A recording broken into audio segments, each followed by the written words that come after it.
சிறு பிள்ளைங்க ஊழியத்தை தாகத்தோ தரிசனமா செஞ்ச நிறைய பேர் இன்னைக்கு அதை ஒரு ஊழியமாவே நினைக்கிறதில்ல. சின்ன பிள்ளை ஊழியம், சின்ன பிள்ளை ஊழியம். அதை சொல்றதே ஒரு சைஸா சொல்லு, சின்ன பிள்ளை.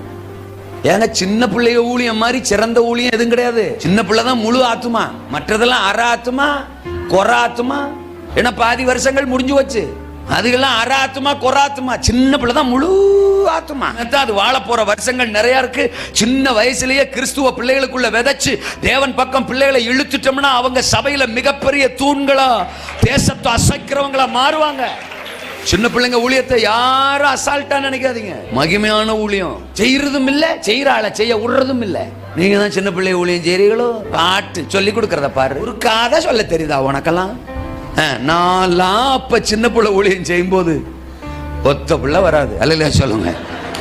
இப்படியே சொல்லி சொல்லி சொல்லி தானும் செய்யறது இல்ல, செய்யற ஆளையும் செய்ய விடுறது இல்ல.